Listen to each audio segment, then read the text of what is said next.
Bismillahirrahmanirrahim. Alhamdulillahirabbil alamin. Wa bihi nasta'in ala umuri dunya waddin. Wassalatu wassalamu ala asyrofil anbiya'i wal mursalin sayyidina Muhammadin wa ala alihi wa sahbihi ajma'in amma ba'd. Alung-kalung bahwa alim meskipun wadah jajaran pengurus cabang Nahdlatul Ulama, lebih khusus kebatang beliau Bapak Ketua PCNU Kabupaten Purbalingga, Bapak Kiai Ahmad Muktir hingga tansah kula jadung patolan barokah doa ini pun semua jajaran pengurus LPM Nahdlatul Ulama Kabupaten Purbalingga yang alhamdulillah pada hari ini berkesempatan untuk silaturahim dan mengadakan kegiatan Bajul Masail di MPC Kecamatan Tarumja, jajaran pengurus dan juga pengurus MPC se-Kabupaten Purbalingga yang alhamdulillah mungkin ada sekitar 5 MPC yang sudah bisa hadir. Apa lebih? Alhamdulillah saya hadir di Siwarak ini dan juga peserta Bajul Masail dari seluruhnya wilayah Purbalingga yang saya hormati.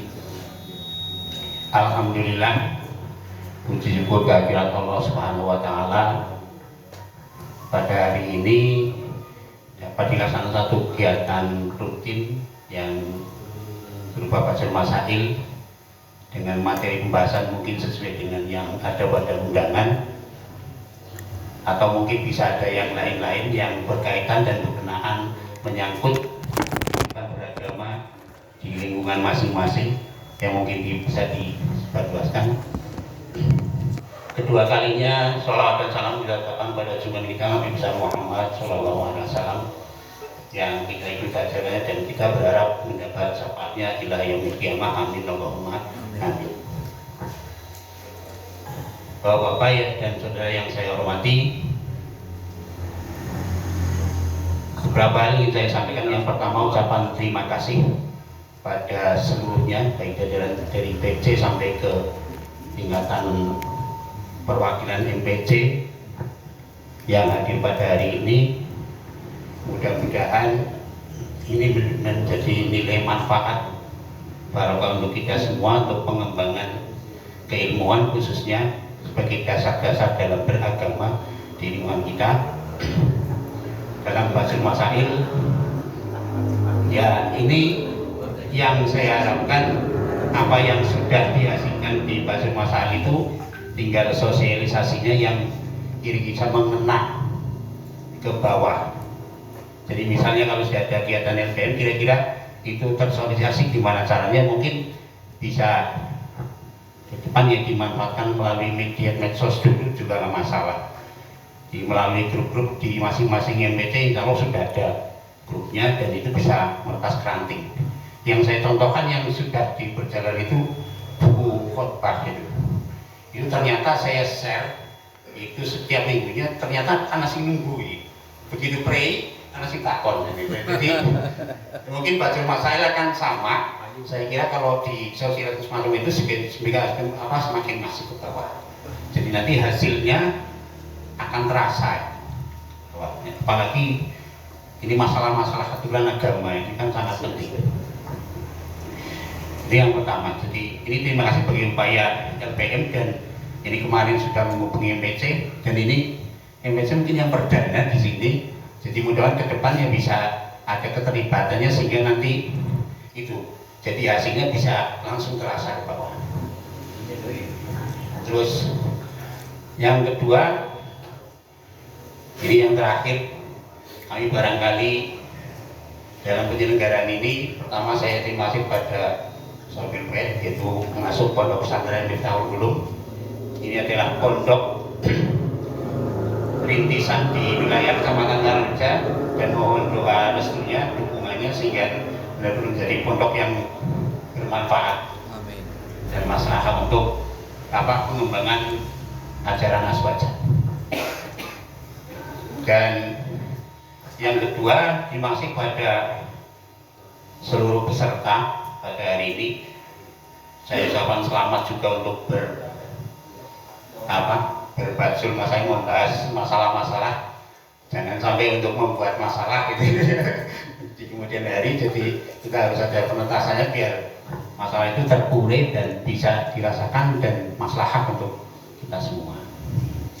Terakhir, permohonan maaf dari kami barangkali dalam penyelenggaraan kegiatan ini masih kurang di sana sini, ya tentu kula nyuwun mau betenai. Dan sekali lagi terima kasih kepada semuanya. Selamat berbajul masail di hari ini sampai dari pembukaan sampai akhir. Mudah-mudahan semua itu ada barokah untuk kita semua. Kiranya hanya itu yang bisa kami sampaikan, kurang dan lebihnya mohon maaf. Saya akhiri, wallahul muwaffiq ila aqwamit thoriq. Wassalamualaikum warahmatullahi wabarakatuh.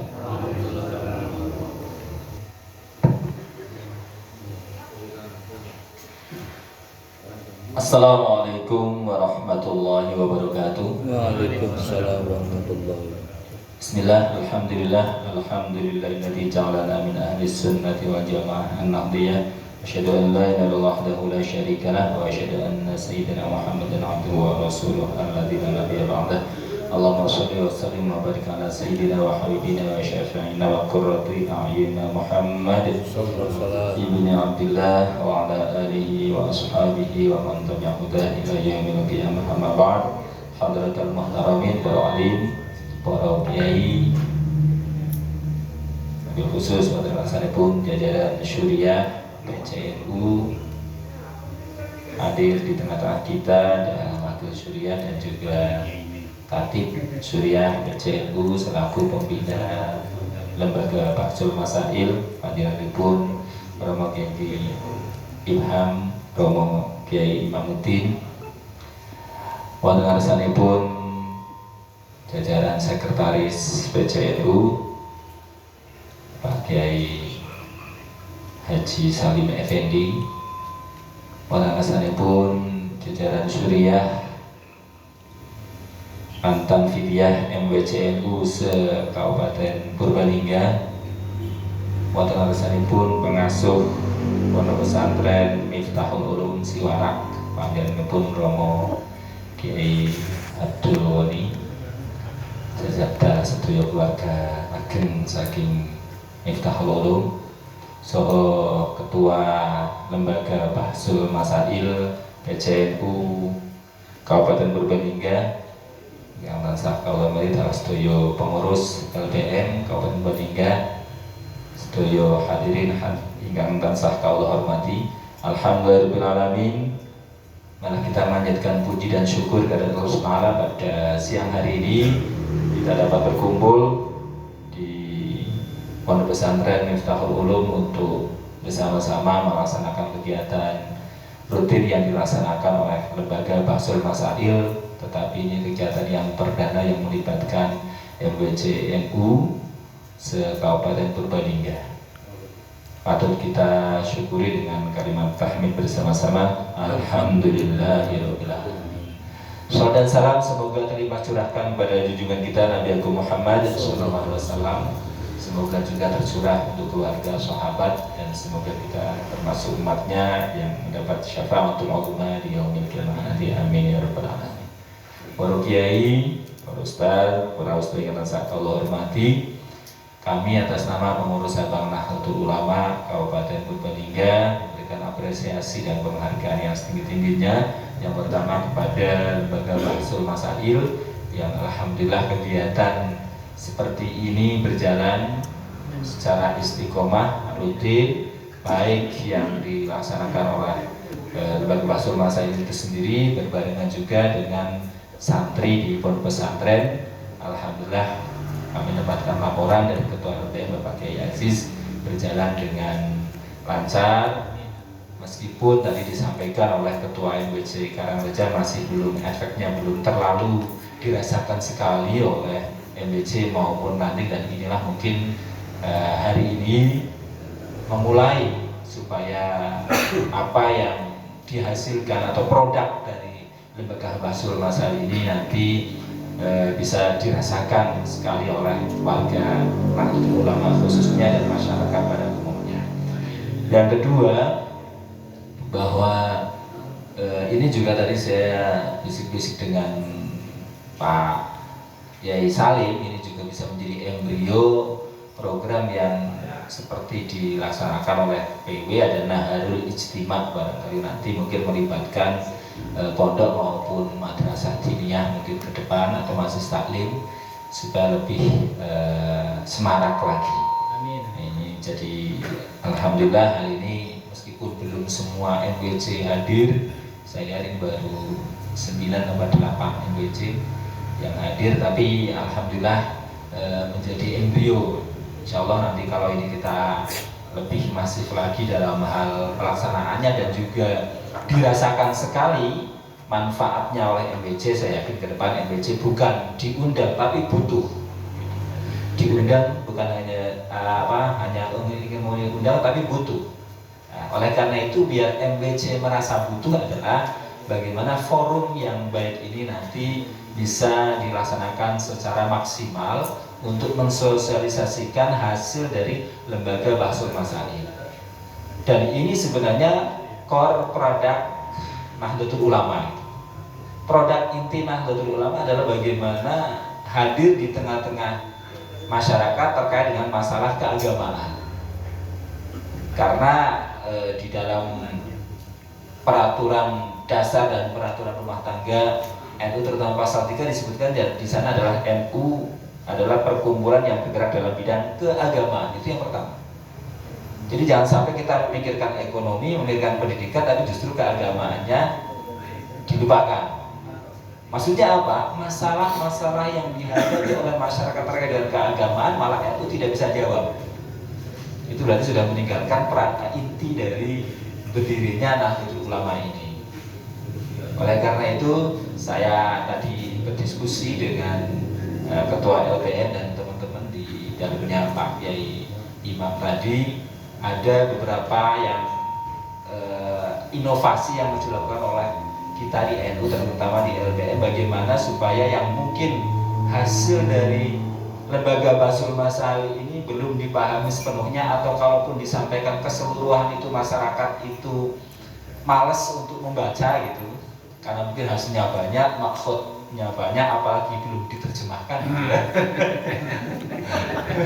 Itu bukan menjadi lembaga yang menyelesaikan masalah, tapi justru membawa masalah baru gitu, karena harus menerjemahkan. Karena tidak semua pengurus MBC bisa menerjemahkan, pengurus PC di rumus dia mana pengurus MBC misalnya.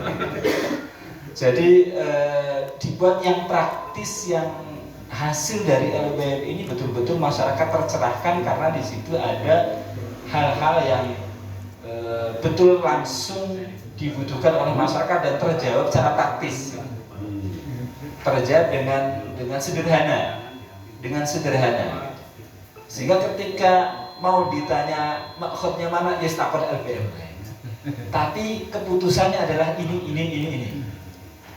Karena saya yakin masyarakat tidak membutuhkan maksudnya apa, kembali dalilnya dari mana, ngambilnya dari mana, kitabnya apa, itu saya yakin tidak. Tapi kalau ini adalah merupakan hasil dari kumpulan para kiai, pembahasan para kiai, saya yakin orang kita itu nggak seperti orang Wahabi. Dasare opo dalil Islamannya. Kalau kiai ini ngendika A, orang takon. Saya yakin ini. Apalagi kalau itu di situ ada tanda tangan Suriah gitu. Apakah Suriah MBC atau Suriah BC. Jadi mungkin ke depan ini hasil dari seperti ini, seperti contoh tadi diskusi kita di dalamnya Pak Kiai Imam tadi adalah terkait dengan masalah bondo masjid, kekayaan masjid gitu. Yang di situ ternyata perlu kehati-hatian para pengelola kekayaan masjid gitu. Antara wakaf masjid, wakaf untuk masjid, dan wakaf untuk kemaslahatan masjid. Nah, jangan sampai kemudian takmir masjid tahunya ya sama semua begitu, menghukuminya sama semua. Ya mereka tahunya sudah banyak pahala karena ngurusi masjid, ternyata malah tekor. Mengapa? Karena banyak menggunakan benda masjid yang seharusnya tidak digunakan. Jadi menggunakan bondone umat gitu. Jadi ada sisi dikatakan gosip atau bukan gitu ya. Di situ gitu.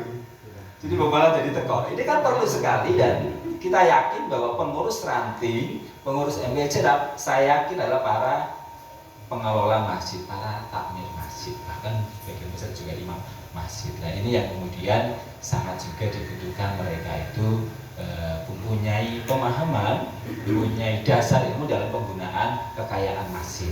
Nah, itu. Meskipun ini sudah hasil dari EW, hasil seperti apa, tapi menurut saya perlu sekali juga untuk dibahas di forum-forum yang di sini langsung bisa memahami. Karena apa? Karena ya kita sadarlah, kita tahu sendiri budaya literasi orang Indonesia itu yang terendah. Budaya baca orang Indonesia itu di tingkat Asia itu termasuk yang rendah. Termasuk kalau dari 79 negara itu kita di peringkat 78 tentang hasil survei ISPA apa namanya itu ya, lembaga internasional yang meneliti tentang budaya baca literasi suatu masyarakat di suatu negara. Kita itu ranking 78 dan 79 negara yang gitu. Mengapa? Ya karena itu tadi malas membaca. Ya, saya sendiri juga kayak gitu. Kalau baca buku tebal itu lama-lama ngantuk. Tapi kalau baca status WA, berjam-jam itu kuat gitu. Nah itu maka bagaimana supaya dakwah-dakwah yang pemberian ilmu keagamaan, nasihat keagamaan ini sekarang banyak sekali melalui media TikTok, media Reels, YouTube yang pendek. Karena itu yang sedang dibutuhkan oleh masyarakat gitu. Jadi kalau Basul Masail ini dimasukkan ke TikTok, wah nggak muat, nggak bisa. Nah, makanya perlu bagaimana yang sederhana dan praktis itu tersampaikan, tetapi simpel, tetapi hasil dari pendalaman, hasil dari pembahasan yang mendalam, didasarkan pada keilmuan-keilmuan atau rujukan-rujukan yang jelas dipertanggungjawabkan oleh ilmuannya. Oh yang asal-asalan posting sudah banyak, apalagi harusnya kita dasarnya kuat, harusnya lebih kuat lagi. Itu hal-hal seperti inilah yang kemudian kita butuhkan. Nanti insya Allah di jajaran sekretariat kalau hasil dari Basul Masail yang lebih praktis kok, misalnya dalam satu putaran setahun ini bisa kita bukukan barangkali sesuai dengan kemampuan PC, mungkin ya minimal satu MWC 1 atau 2 buku itu akan lebih baik lagi, sehingga bagaimana warga NU ketika menghadapi masalah ini sudah ada rujukannya, sudah ada referensinya gitu. Yang referensi itu bukan asal referensi, tapi berasal dari kajian di lembaga Basul Masail. Nih, oleh karena itu nanti kita tunggu barangkali kalau di LBM mungkin memerlukan adanya sebuah tim khusus atau pengurus yang memang ahli di bidang IT untuk itu tadi, bagaimana menyebarkan hasil dari LBM yang sifatnya simpel itu di media sosial ini bagus. Oleh karena itu, Bapak semua yang saya hormati, kita harapkan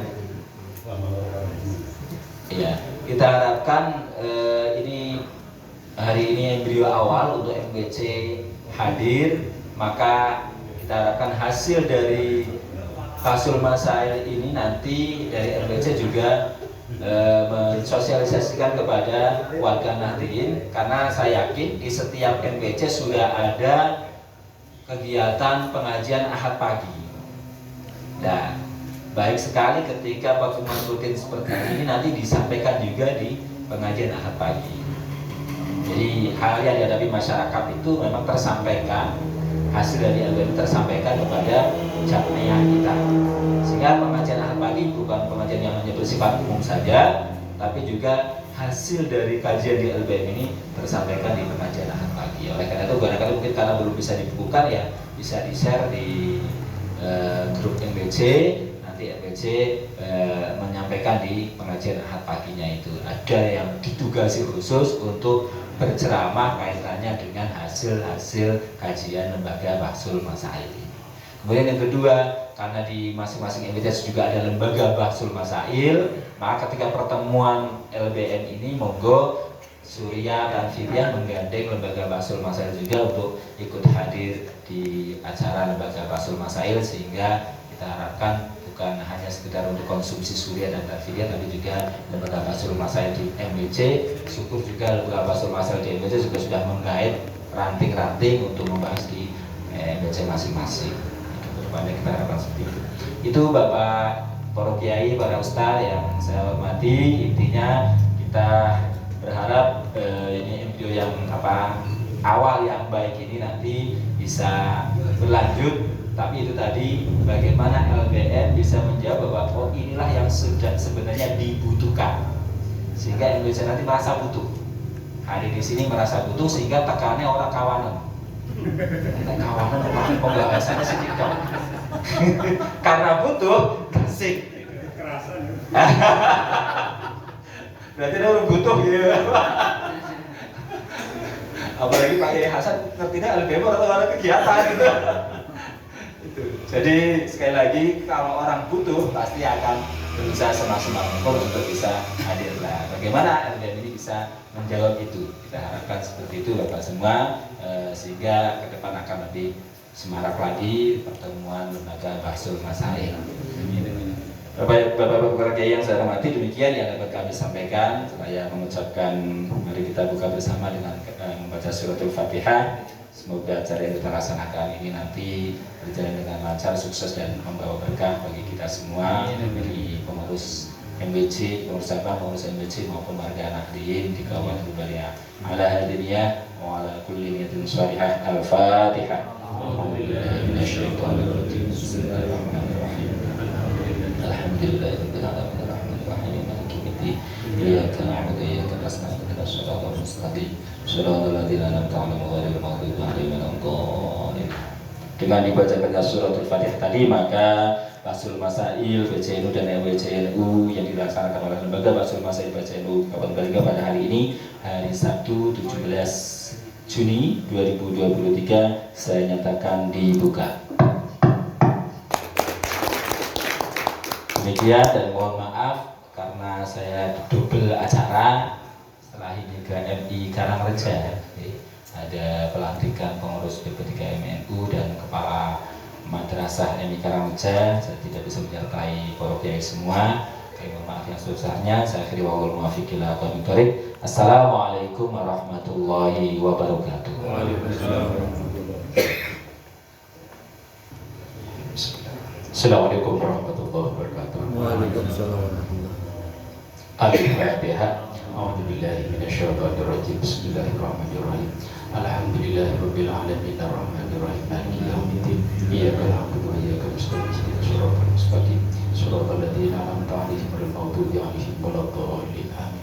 Bismillahirrahmanirrahim. Alhamdulillahirabbil alamin wassalatu wassalamu ala sayyidil mursalin sayyidina Muhammadin wa ala alihi ajmain. Allahumma shalli ala sayyidina Muhammadin salatan tunjina minal amali wal afat wa tabdil lana biha ya Allah jami'al hajat wa tudahhiruna biha min sayyi'at wa tarfa'una biha ya Allah indaka 'ala darajat wa tuballighuna biha aqsal bil khairati wal hajati wa talamat.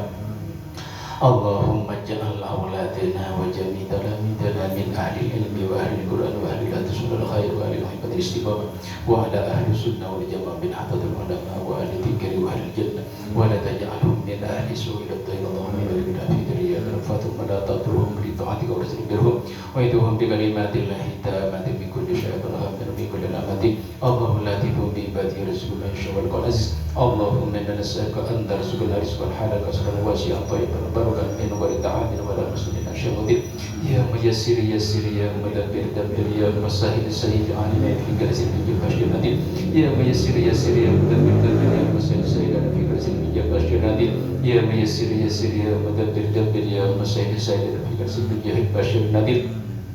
اللهم يا إلهنا وإله كل شيء واحد لا إله إلا أنت اللهم ثبت إيماننا ونور قلوبنا وبارك لنا فيما أعطيتنا وسلمنا في الدين والدنيا والآخرة وسلمنا في الدين والدنيا والآخرة وسلمنا في الدين والدنيا والآخرة ربنا آتنا في الدنيا حسنة وفي الآخرة حسنة وقنا عذاب النار وصلى الله على سيدنا محمد وسلم والحمد لله رب العالمين. الفاتحة. أعوذ بالله من الشيطان الرجيم. بسم الله الرحمن الرحيم. الحمد لله رب العالمين الرحمن الرحيم مالك يوم الدين إياك نعبد وإياك نستعين اهدنا الصراط المستقيم صراط الذين أنعمت عليهم غير المغضوب عليهم ولا الضالين. Assalamualaikum warahmatullahi wabarakatuh. Dumateng panjenenganipun kawula aturaken agung matur nuwun. Alhamdulillah acara pembukaan Bahsul Masail pengurus cabang Nahdlatul Ulama dan MWC NU Kecamatan Kabupaten Purbalingga sampun purna. Pramila saking menika kawula undur-diri mohon maaf yang sebesar-besarnya. Allahu minkum wallahul muwaffiq ila aqwamit thoriq. Wassalamualaikum warahmatullahi wabarakatuh. Bismillahirrahmanirrahim. Alhamdulillahirabbil alamin arrahmanirrahim maliki yaumiddin. Iyyaka na'budu wa iyyaka nasta'in ihdinas siratal mustaqim siratal ladzina an'amta 'alaihim ghairil maghdubi 'alaihim waladdallin. Amin. Kami mulai soal yang nomor 1. Ini adalah soal dari MWC NU Praden. Ini soal biasa kami terima dari wakiyah, dari baik dari MWC ataupun per individu bisa kami tampung. Maka nanti ke depan kalau MWC ada asilah-asilah yang perlu dibahas bisa kirim ke kami, ke lembaga Bahsul Masail, nanti kita bahaskan pada waktu acara Bahsul Masail antar MWC. Soal yang pertama adalah air mata menetes pada tubuh mayit. Deskripsi masalah di kalangan sebagian masyarakat banyak berkembang pemahaman bahwa jika ada orang meninggal kemudian seseorang menangis yang air matanya menetes ke tubuh mayit, maka akan membuat si mayit mendapatkan azab dari Allah. Ini sebelum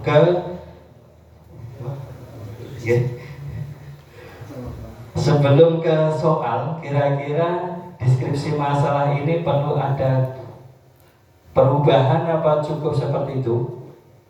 Dicukupkan deskripsinya. Monggo yang belakang dari mana? Tolong ini kan bisa dibantu mikrofonnya.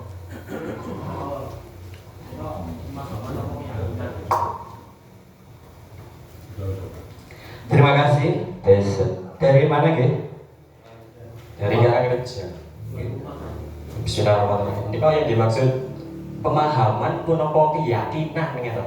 Nggih. Kata pemahaman kalian keyakinan ini kau pun batan gitu. Wassalamualaikum warahmatullahi wabarakatuh. Ini kalau dari Sisail ini diumumkan.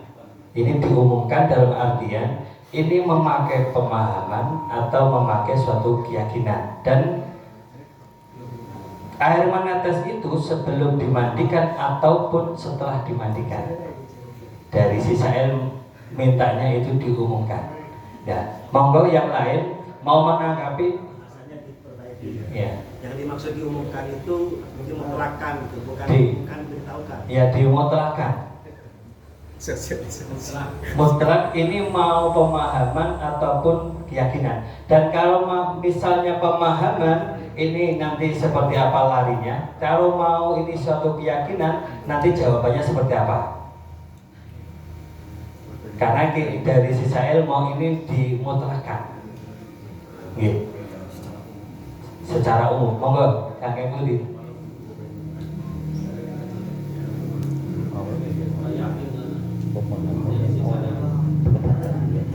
Ya, bisa. Bismillahirrahmanirrahim. Sebelumnya saya menahqiqul masalah, dan saya mau tahqiq apakah di sebagian masyarakat juga mempunyai kebiasaan sebelum meninggal berwasiat kalau saya sudah meninggal saya ditagih. Apakah juga mempunyai tradisi seperti itu? Ini berarti penambahan ya, penambahan penjabaran dari deskripsi dengan adanya di setiap kalangan masyarakat. Apakah ada kebiasaan wasiat terhadap ahli keluarga? Ini berarti nanti masuknya ke pembahasan. Inti pertanyaan saja. Ini butuh penjelasan. Iya. Ini menambah masalah. Jadi ini asilnya jadi masalah. Ini nanti masuk ke dalam suatu pembahasan. Ya. Yang Bagusnya jadi Langsung masuk Iya. ke pertanyaan itu ke saja. pertanyaan ya. Fokus Ya. dulu. Makanya kan di situ soalnya apakah pemahaman seperti itu sudah benar? Kalau kita merucut ke soal, karena ini soal wakiyah dan juga titipan, kami selaku tim basuhnya berarti kan amanah. Maka kalau kita merucut ke soal, kita kembali ke deskripsi masalahnya adalah di kalangan sebagian masyarakat banyak berkembang pemahaman. Karena soalnya adalah apakah pemahaman seperti itu sudah benar?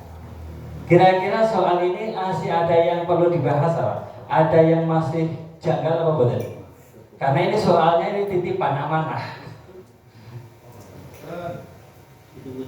Kalau masalah tentang wasiat nanti masuk ke dalam suatu pembahasan. Karena soal ini kita mutlakan, kita umumkan, nanti apabila mengena ke dalam suatu wasiat nanti seperti apa, kalau tidak wasiat seperti apa. Seperti itu, ya. Ya. Masih ada yang perlu ditanyakan dengan deskripsi masalah? Cukup? Oke. Kalau sudah cukup, ke soal apakah pemahaman seperti itu sudah benar? Monggo yang punya jawaban dari MBC manapun kami silakan. Ya, silakan, dan sekaligus bisa pemaparan dan takdirnya. Ya.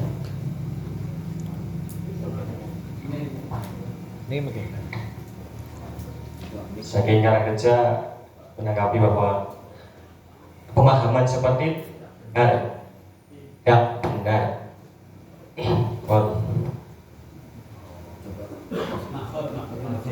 Alasannya dan marojinya bisa langsung diterangkan supaya nanti lebih. Iya. Apa kayak kan nyebutakan tidak boleh nopo asilan niku daripada anggap niku kan ngetokaken angsal nopo boten eri. Dalil nyusul. Dari menyusul silakan. Jawaban dulu ngeten. Jawaban dulu. Nggih. Mana mik?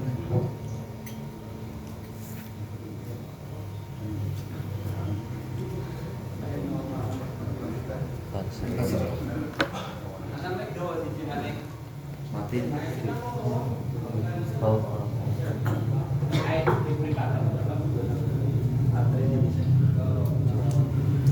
Assalamualaikum warahmatullahi wabarakatuh.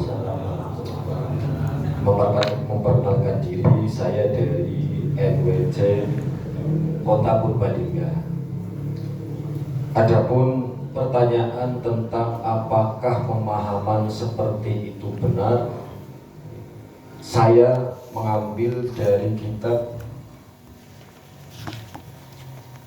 Nihayatul Muhtaj ila Sarhil Minhaj fil Fiqhi ala Madhabil Imam Syafi'i radhiyallahu anhu, ta'lif Samsuddin nggih menika Imam Romli. Yakni saya langsung mengikuti apa yang disampaikan Ketua PC Kiai Muhtir. Singkat saja, di sini disebutkan wal aslu fi dzalika khabari syaikhain laisa minna man darabal hududa wa saqqal juyuba wa da'a bi da'wal jahiliyati wa khasal haddu bi dzalika liqaulil ghalib wa illa fadarbu baqiyatil wajhi dakhilun fi dzalika.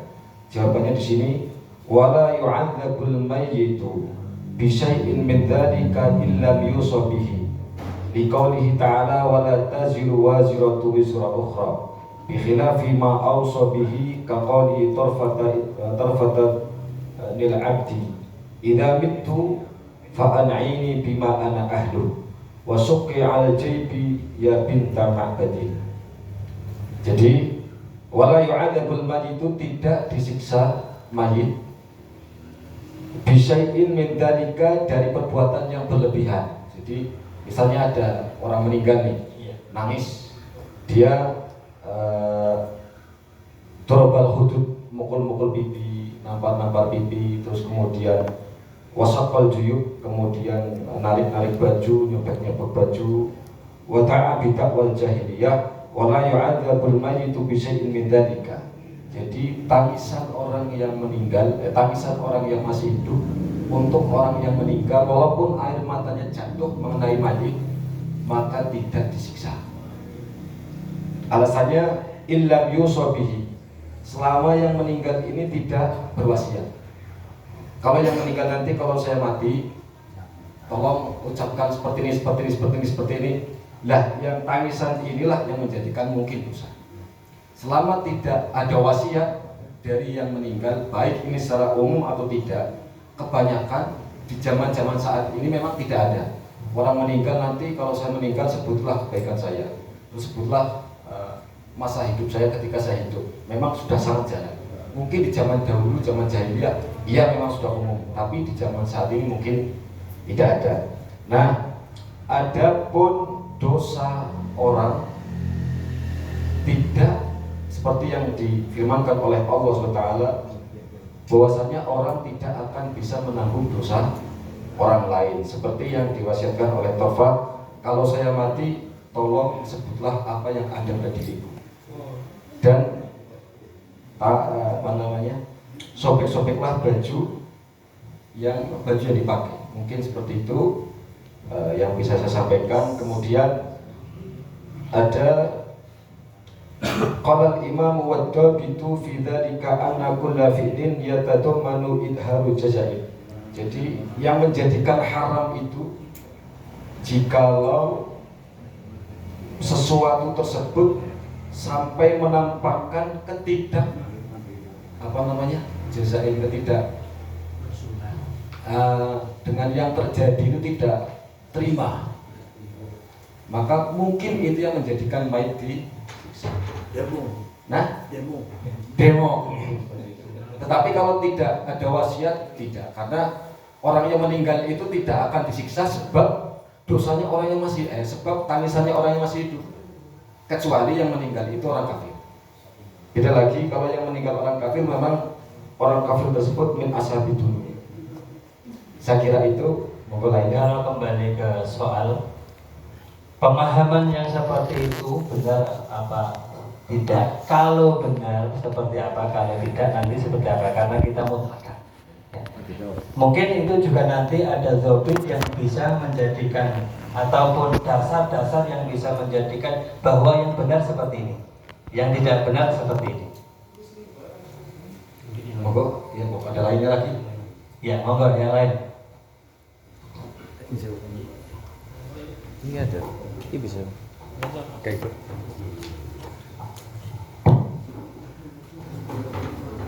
Assalamualaikum warahmatullahi wabarakatuh.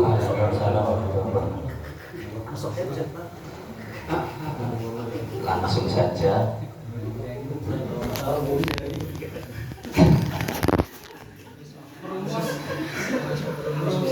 Pertama menjadi peserta dulu. Ojo icik-icik munggah pangkat. Pemahaman yang semacam itu menurut saya itu tidak benar.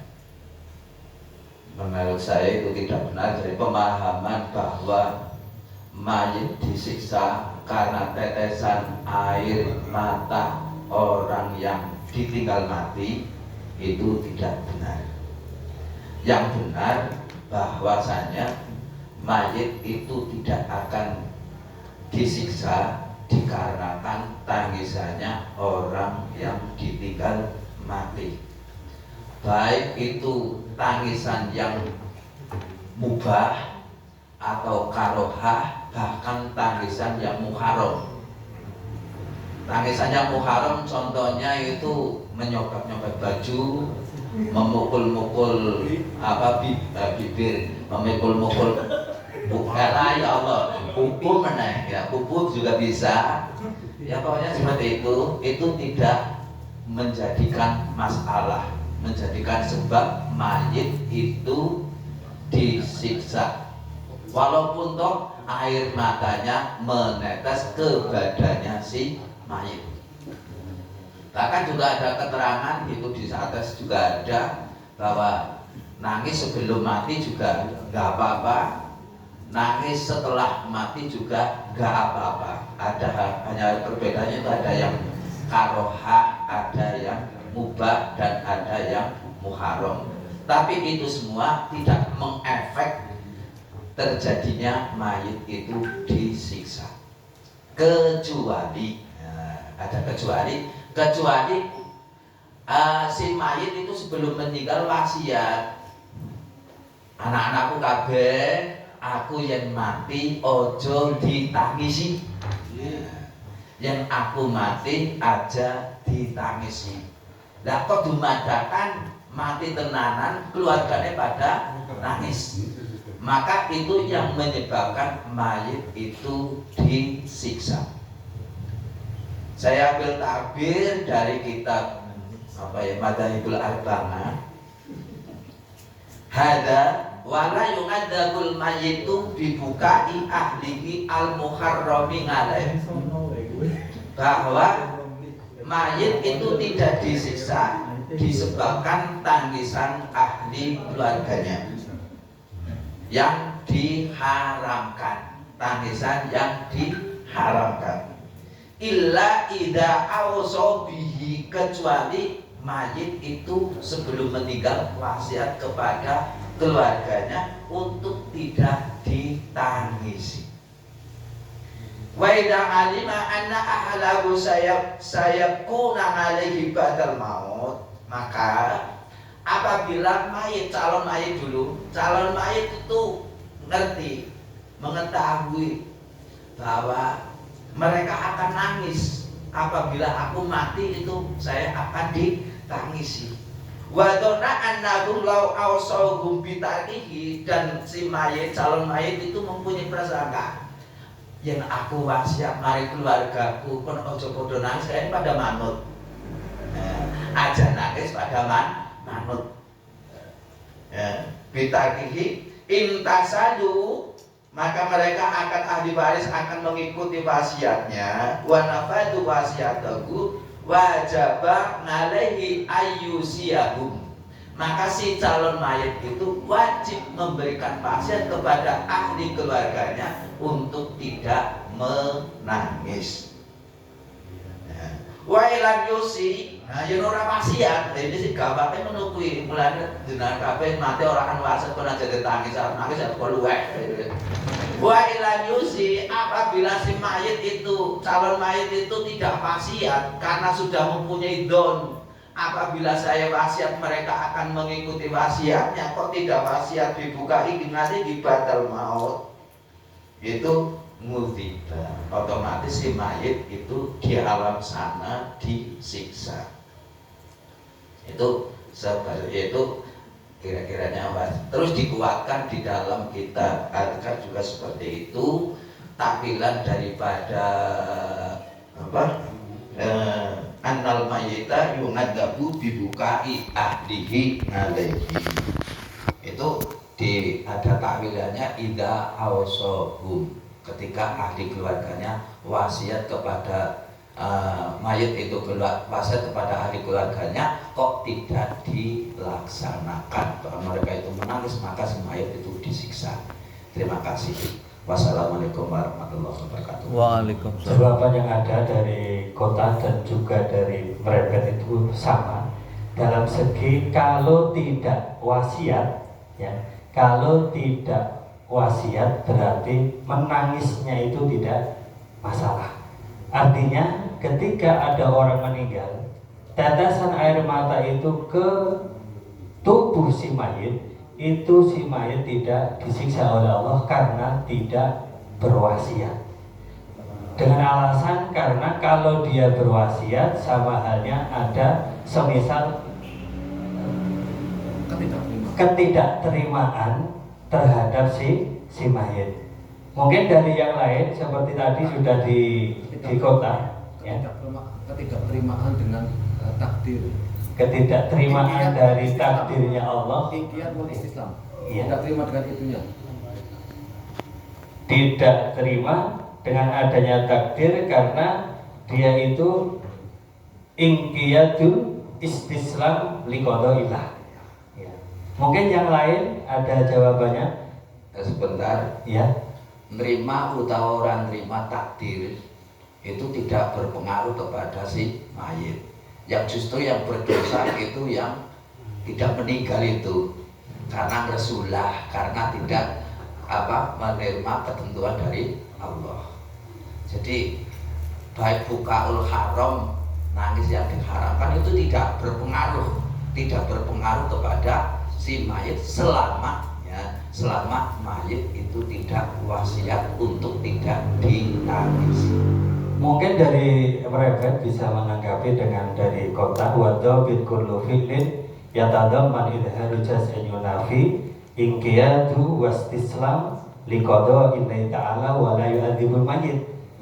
Kalau dia itu tidak memang ada unsur menerima ya, berarti kan dia tidak disiksa. Tapi kalau dia itu menerima dengan kodoknya Allah tidak disiksa. Kalau dia tidak menerima itu disiksa karena dengan adanya wadha bid kullu fi'lin.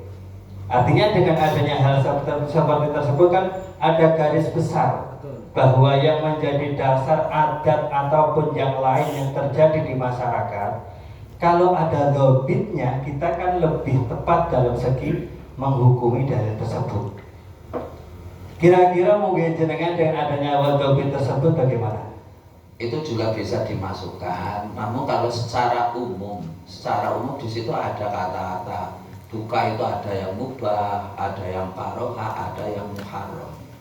Nah itu kalau kita lihat dalam duka yang muharram itu kan mestinya ada unsur ya, ada unsur ketidakrelaan ahli keluarganya atas meninggalnya si mayit, termasuk jazak Rasulullah, sambat-sambat itu juga termasuk bentuk daripada kurang ridhonya keluarga atas meninggalnya mayit. Itu kan masuk kepada buka yang muharramah adalah yatadamman idharul jaza. Ya, itu masuk ke redaksi pada wadhabit tersebut.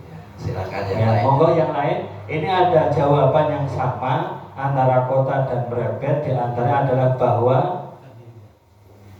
dari Karangreja, monggo silakan.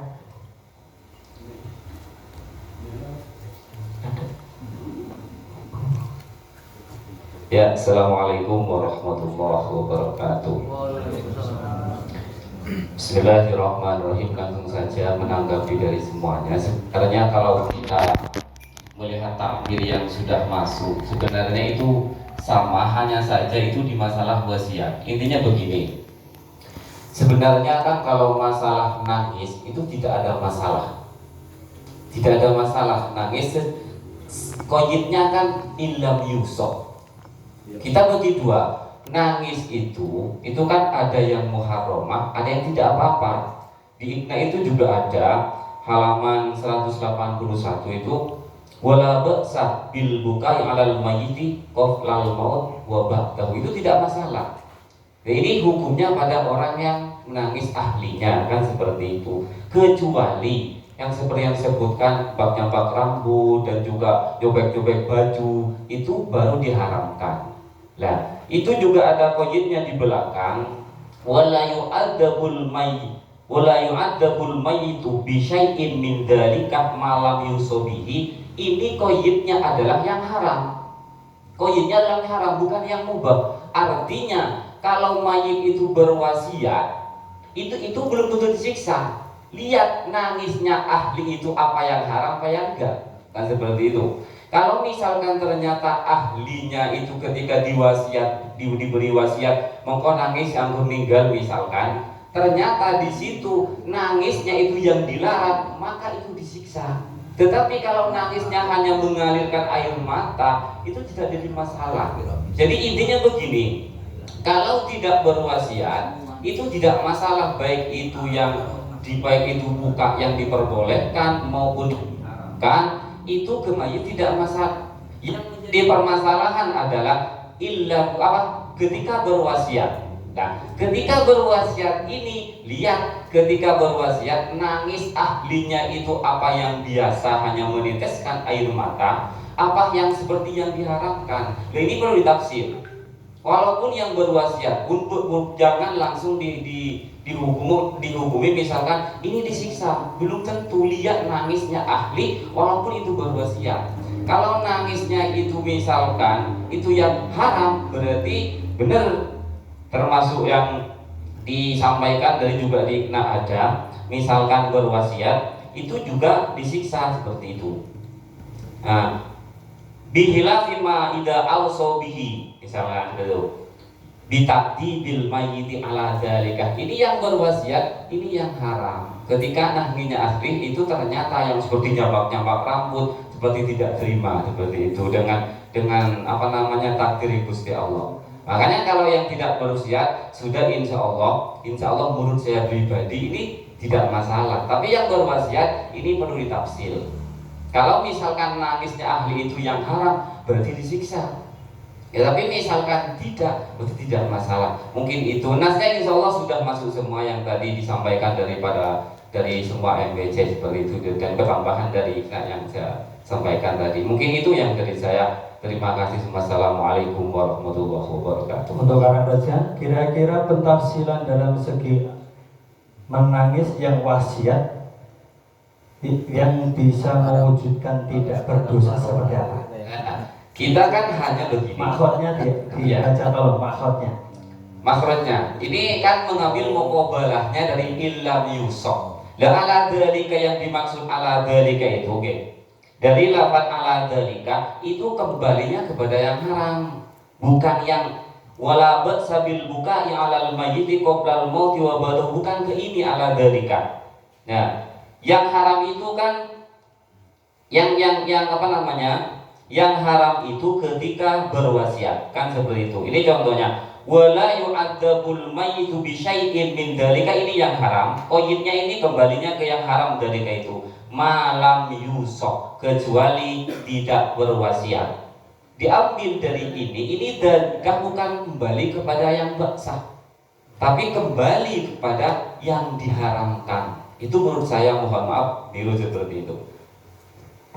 Jadi diambil dari pemahaman itu, maka kalau seandainya yang nangis itu diharam, yang nangis yang diharamkan karena itu berwasiat, maka itu mayit itu ikut disiksa. Tetapi misalkan berwasiat seperti ini, karena wasiatnya kan umum, misalkan Pak, kalau misalkan nanti saya meninggal, coba saya nggak tangisi ya. Ternyata implementasi dari nangisnya ahli itu tidak seperti yang diharamkan, hanya mengalir air mata, itu kan tidak masalah.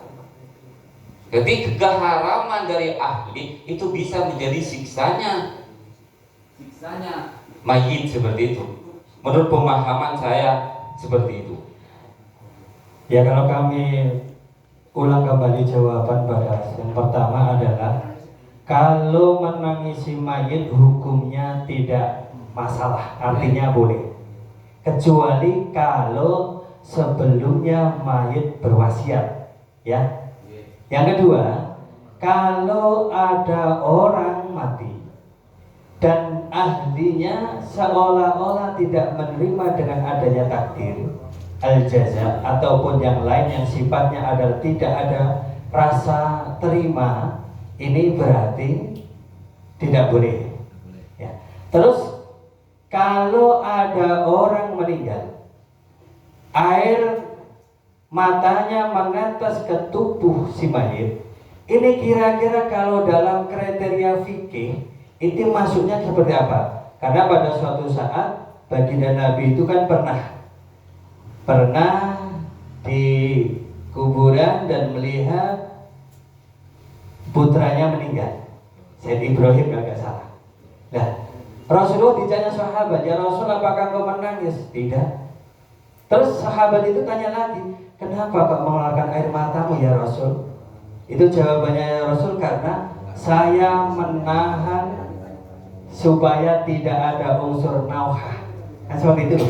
Nah, kalau tetesan mata itu ke tubuh mayit, itu masuknya dalam dalil yang sudah masuk. Kira-kira mau dimasukkan pada posisi al-dhobit ataukah kepada posisi yang sifatnya seperti tadi, adanya tidak kepuasan ataupun napuk-napuk pipi dan lain sebagainya. Kira-kira kalau tangisan kok sampai eluhnya temetes ini masuknya ke dalil yang seperti apa? Coba kalau ada dalil yang lebih mendekati dengan tetesnya mata dan itu kena ke tubuh, seperti apa nanti kita bisa.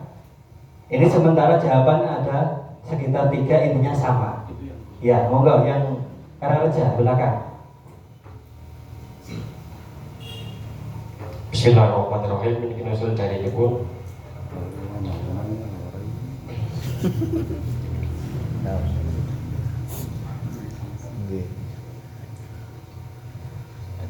Hapus tadi kok tapi tak ada tulisan. Satu. Yang dimaksud tangisan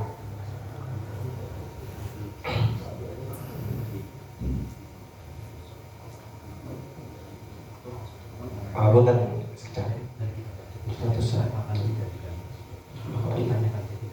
dari kitab apa nanti ini bisa di Bajuri juz 1 Sahifah 101.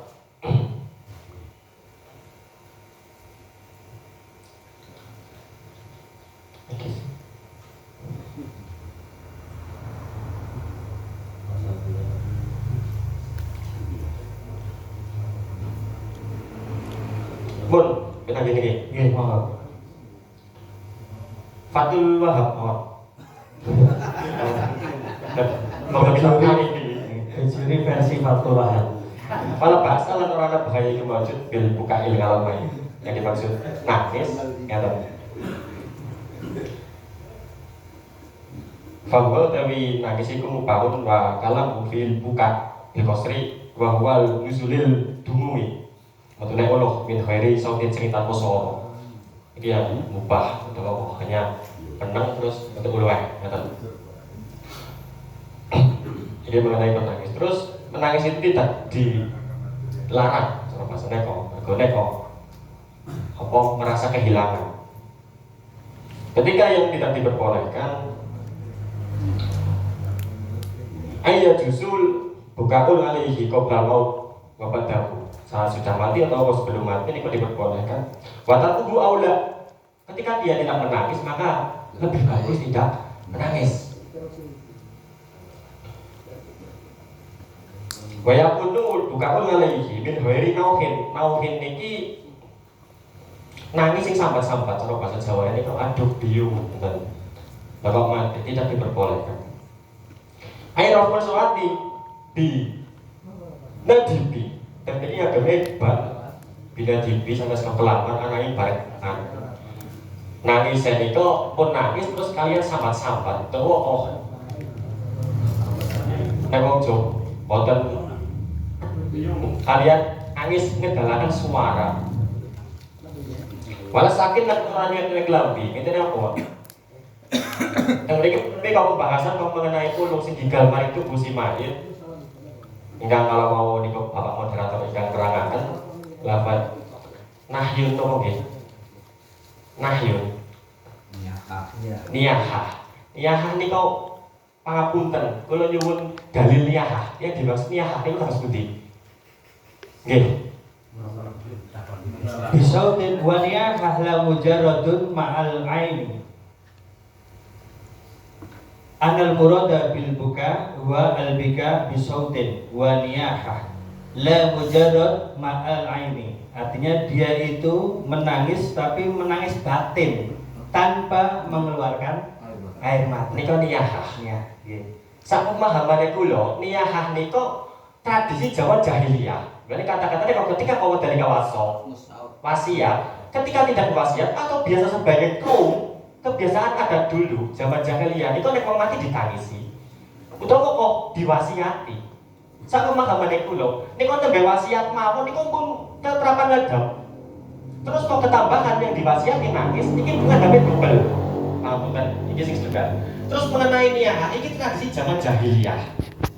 Jadi niyah iki nangis meratapi nasib sing ora rampunge, terus kok seolah-olah tidak percaya itu dengan tuntar. Bahwa iki wis dicampur tidak diterima. Ngapunten, iki mengenai niyah. Menurut pandanganipun kula ingkang sampun kula waos wonten ing kitab Bulughul Maram. Ibnatul Ahkam, sareh. Ngapunten kula mboten bakal kitab niku enten keterangan. Tentang hadis yang jenengan bawa niku Ibrah. Niku sing nangis. Niku nangis teng nginggil kuburan. Mungkin tangan kayak kalian kok netes maring tuh mayit. Terus bekok kata-kata niyahah. Dan niku sing niyahah sak pemahamane kula niku mboten kok apa sak pemahamane kula niku jaman ripo wadon sing ditinggal mati terus nangis sing jerit-jerit nyeweki lambi cara basane. Terus tidak terima dengan kodok dan kodok utawa pestane Gusti Allah dan ini tidak diperbolehkan. Sedangkan ada seperti itu telah diharamkan oleh Kanjeng Nabi. Ngeten, niku nek menawi babagan niyahah. Mung bahas diperbolehkan. Ketika kau dia berwasiat atau tidak.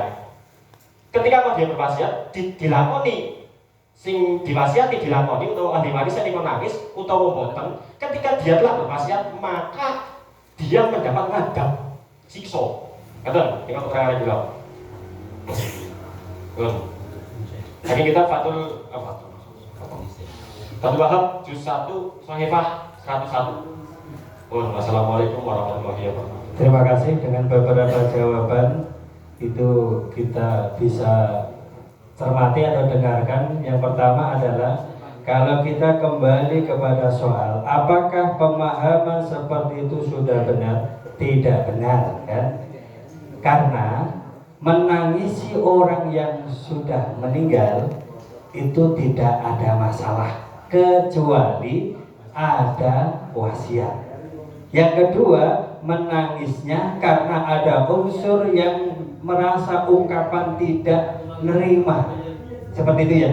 Tidak ada unsur menerima dari apa yang sudah dikodokkan oleh Allah. Seperti itu. Yang mana dengan takbir dari satu dari kota, yang kedua dari berbeda itu makhotnya intinya sama dan juga dari belakang itu juga sama. Kecuali kalau memang ada wasiat. Kalau wasiat itu tidak boleh atau tidak benar. Monggo dari Buka Teja.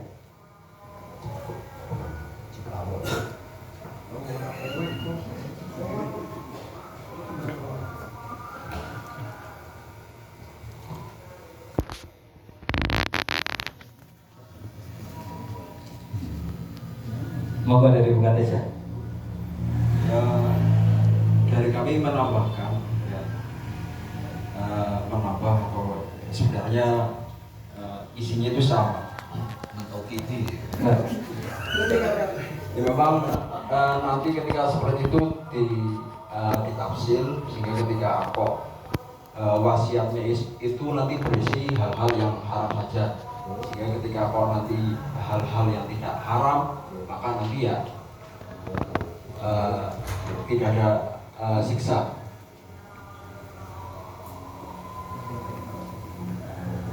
Materi namung ngaten iki maksudnya rencana kula iki sing berkaitan nangis kan sajane kan sami sedaya nggih.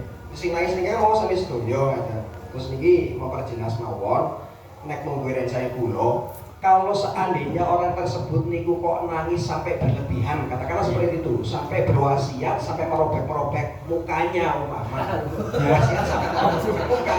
Nah ini kan sesuatu yang diharamkan. Nah ini sesuatu yang diharamkan. Sehingga ketika kok nangisnya biasa-biasa saja, walaupun kok wasiat, ini kan tidak ada sesuatu yang diharamkan. Karena tidak ada sesuatu yang diharamkan, ya saya kira tidak masalah. Intinya sama. Intinya sama, cuma kan tafsirannya ada niku. Tafsirannya ada niku. Ketika yang diharamkan saja itu yang tidak diperbolehkan. Kalau seandainya hanya nangis-nangis biasa, kalau saya pulang kata niki pun gak ada nangis. Ini bukan masalah kan.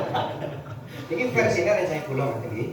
Saya kira ibarat-ibaratnya dicekap wonten sing terbajuri lan sampai turutan itu sampai setuju. Berkaitan dengan wasiat tok niku, berkaitan dengan wasiat, wala tasiru wasiratun bisra ukhra niku terakhirnya niku wau. Sami nggih? Nggih, amin. Monggo dumateng Bapak Perumus.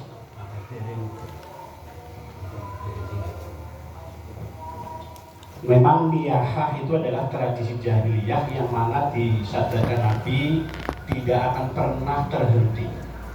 Di dalam hadis riwayat Imam Muslim di situ disebutkan arba'un fi ummati min amri jahiliyah layat rukunahunna, kata Nabi. Ada 4 hal perbuatan jahiliyah yang akan sampai akhir zaman tidak pernah bisa ditinggalkan.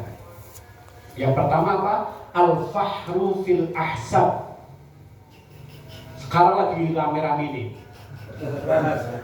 membanggakan jasa kelebihan nenek moyang. Di darah saya ada mengalir keturunan Nabi.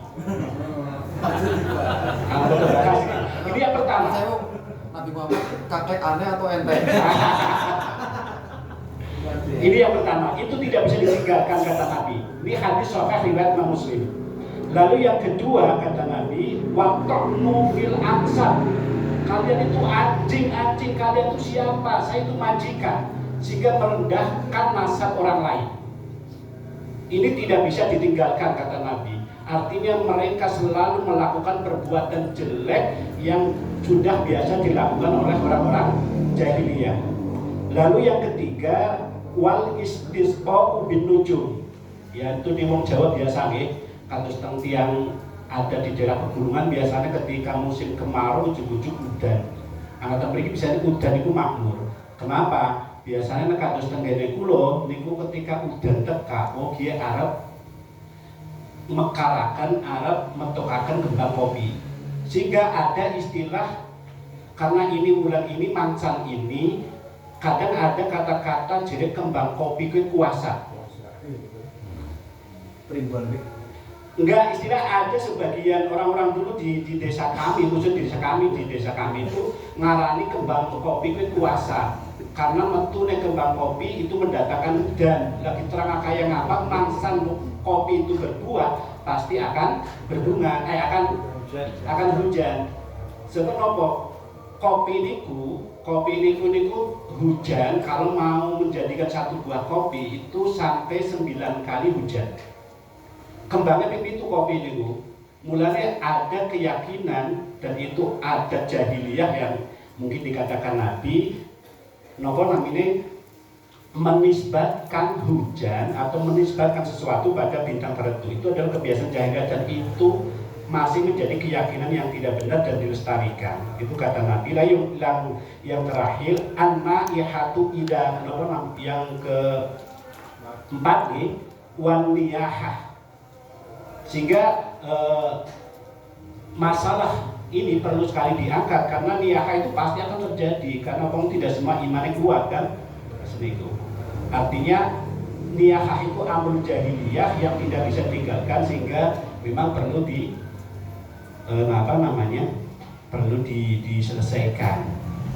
Saya kira untuk perumusan dan pasarnya saya serahkan kepada Yai Imam. Monggo Bapak Musoka niki pun wancine. Kita sepakati nanti jam 12 kurang seperempat kita istirahat. Bismillahirrahmanirrahim.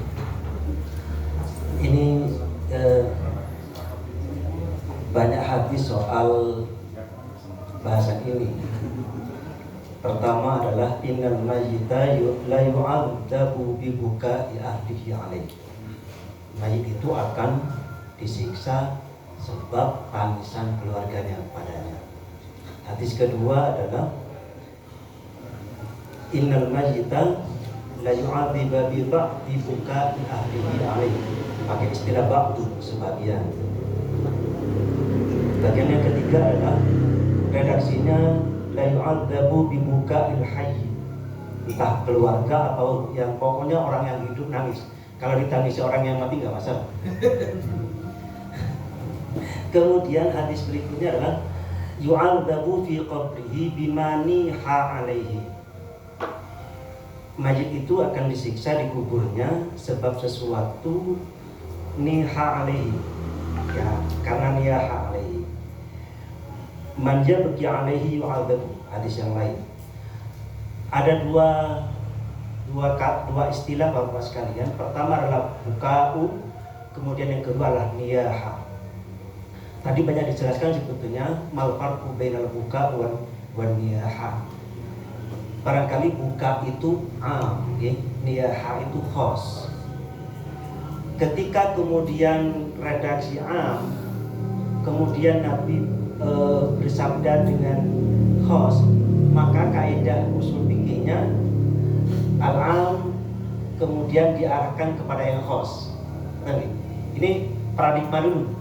Jadi ketika sesuatu itu disabdakan umum, kemudian Nabi pada suatu ketika bicara khos, maka yang umum itu diarahkan kepada yang khos. Disepakat ya? Ini dulu paradigmanya, karena hadisnya begitu. Sehingga yang khos yukhassisul am, maka yang khos itu kemudian mengkhususkan yang umum itu. Sehingga yang dimaksud dengan buka itu adalah an-niyaha. Itu kemudian ini apa yang saya hanya menyimpulkan dari tadi, yang berwasiat dan tidak itu sebetulnya yu'adzabul mayyit dibuka, kemudian dijelaskan tadi di syarah Nawawi, di syarah Muslim itu bahwa yang dimaksud dengan buka itu adalah dibuka bisautin au biniyahatin la apa namanya tadi la mujarradil buk la bi mujarrati zumu'il ma. Ya, ini ditegaskan sebetulnya di dalam Kifayatul Akhyar. Saya bacakan, ini mungkin solusi kira-kira solusi. Innal mayyita yu'adzab bi buka'i ahlihi alaihi. Maka kemudian ada pertanyaan, falau waqa'at hadhil umur, andaikan ini terjadi buka ini. Pertanyaannya adalah hal yu'adzabul mayyitu bi hadhil af'alil jahiliyah. Apakah memang mayit itu disiksa sebab perbuatan itu yang jahiliyah tadi, niyaha itu? Yunzur, kata Syekh Samsuddin itu, yunzur in awsa bidzalika kama yaf'aluhu ba'du ahli tarwah wa ba'du ahli bawadi bi an yusiyahum bidzalika wa yaqula idza muttu fanuhu. Ini contoh wasiatnya gitu. Contoh wasiatnya, tidak sembarang wasiat ternyata. Contoh wasiatnya adalah idza muttu fanuhu alayya yuhazzinuhum bidzalika. Kalau aku mati, kamu niyaha, nangis yang tadi. Kalau kemudian mereka melakukan fahada yu'adzibu atau yu'adzabu li'annahu awsa bima ja'a Rasulullah sallallahu alaihi wasallam bitarbi. Kenapa dia kok disiksa sebab wasiatnya? Karena dia berwasiat dengan apa yang oleh Rasul dilarang untuk dikerjakan. Sehingga dia siksa karena dia menyebabkan orang hidup melakukan maksiat. Sebab dia disiksa itu bukan taziru waziratun wizra ukhra, tetapi karena memang perbuatan dia, sebab dia menyebabkan ahli warisnya melakukan hal-hal haram.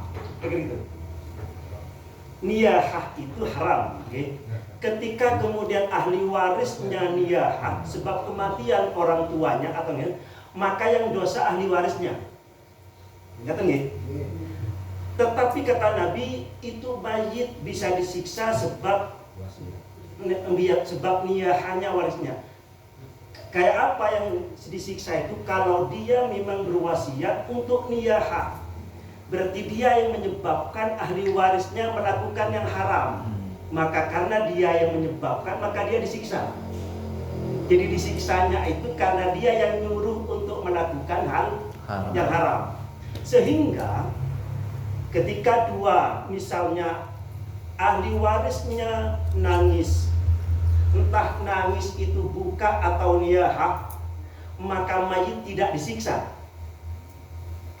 Tak ulangi, kalau ahli warisnya atau orang siapapun nangis, baik nangis yang diharamkan maupun nangis yang tidak diharamkan, maka mayit tidak disiksa sebab tangisan itu.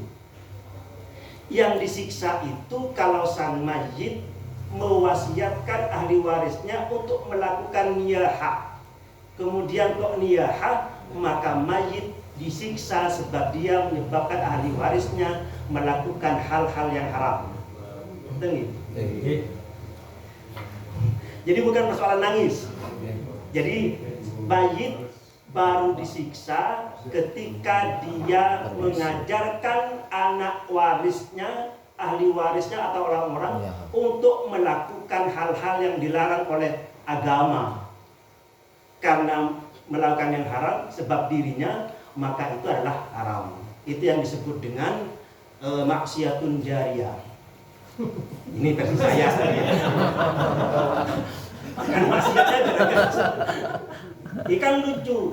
Allah tegas mengatakan wala taziru waziratun wizra ukhra. Jelas bahwa gak mungkin orang disiksa berdosa gara-gara dosanya orang lain. Bagaimana mengkonekkan ayat ini dengan hadis ini? Maka al-jam'u barangkali begitu. Sehingga kesimpulannya, apakah benar keyakinan itu?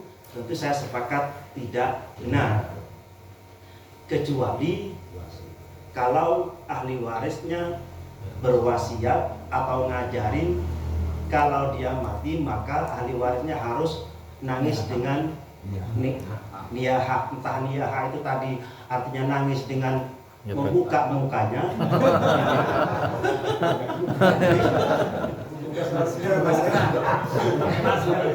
Pokoknya ya barangkali dengan niyahah itu ya adalah tangisan yang indikasikan dia tidak ridho dengan takdir Allah.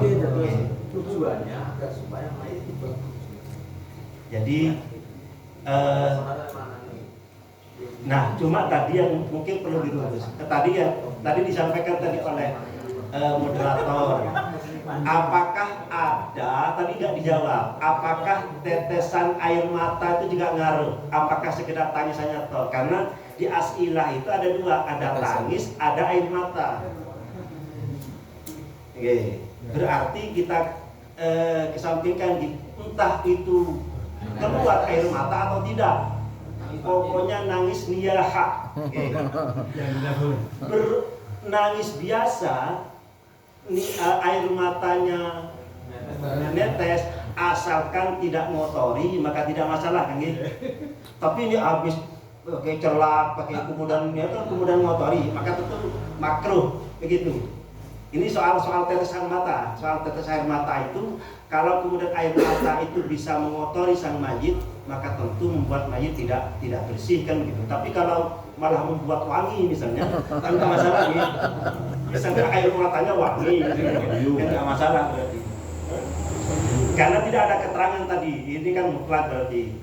Artinya nangis, yang penting niyahah itu tafsir. Berarti jawabannya jawabannya di tafsir pertama, tangisannya tidak apa namanya? Mungkin itu untuk mengenai kepada pertanyaan saya yaitu tentang menetesnya harus ada spesifik ke situ karena tadi sudah disepakati tentang ditetapkannya as'ilah. Jadi apa dia mengenai tentang tasenul ma'ad. Jadi baru satu ini yang disepakati tentang tangisan. Menangisi mayit itu tidak sampai membuat mayit tersiksa kecuali memang mayitnya berwasiat untuk melakukan niyahah dan orang-orang melakukan niyahah, maka mayit disiksa karena niyahahnya. Ini salah pakai kalau itu kan waktu terusannya ini. Terus ikan saking redaksi hadis itu innal mayyit la yu'adzaba bi bukai ahlihi alaihi fa maqulun ila jumhuril ulama alaman waso ahlahu ayat ki alaihi wa yunaha ba'da mautihi fanafadat wasiatu. Jadi ini kan kedadi nomor realisasi akan riyen ya. Terus malah kok boten dipun realisasi akan. Saya kira boten dapat tengen si mayit. Jadi wasiat itu kan tidak hanya sekedar wasiat menangis. Kalau Mas Harid tadi mengatakan pokoknya berwasiat. Wasiat yang kayak apa yang membuat dan ini kan tentunya wasiat ketika orang hidup itu melakukan maksiat.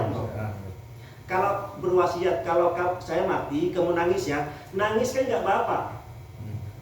Menangis biasa itu kan nggak masalah. Lalu kenapa kemudian nggak masalah menyebabkan orang itu disiksa, kan nggak wajar, nggak konit.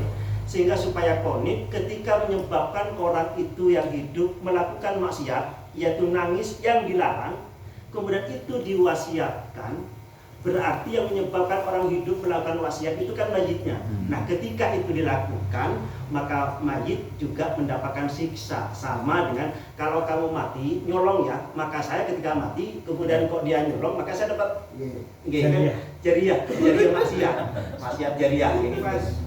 Nah, saya kira soal tangis tadi, nah apakah kemudian ini mau melanjut? Tapi tadi tidak ada rumusan soal tetes air mata, sehingga saya menyimpulkan karena tidak ada berarti kan dianggap tidak masalah. Meskipun sampai menetes tadi bisa diberikan, sehingga mungkin sampai menetes air mata pun nggak masalah asalkan tetes air mata itu tidak mengotori mayit, kan gitu. Saya kira untuk mengotori mayit kan ini masalah umum barangkali ini. Jadi tangis meskipun membuat tetesan air mata, asalkan tetesan air mata itu, karena ada lanjutannya ini pemahaman ini. Orang yang katanya kena tetesan air mata itu nanti akan jadi hidup lagi. Belangkai kucing.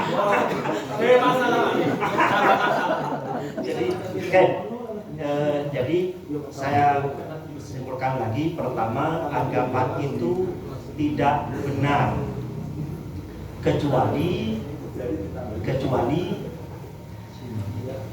ahli waris menangis dengan cara niyahah sebab wasiat si mayit.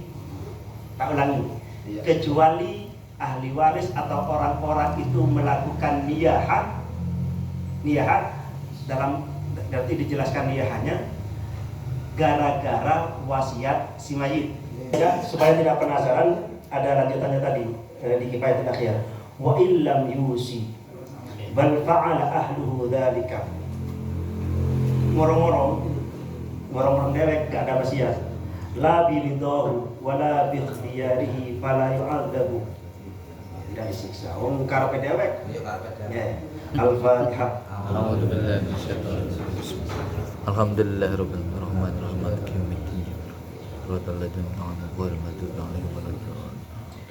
Terima kasih Bapak Soeh. Alhamdulillah soal nomor 1 sudah terjawab. Inilah Basu Masail Bapak-bapak RGC. Walaupun di Fatihah tetap ditolak Fatihah kemarin, ini pun umum di Basu Masail. Maka kalau di Basu Masail ini seperti ini, walaupun sampai ke musokheh, walaupun Fatihah kok ada lagi, itu hal yang biasa. Yang menjadikan kita itu bisa sepakat itu kalau waktunya isomah. Ya, ini waktunya sudah melebihi seberapa jam dari kami.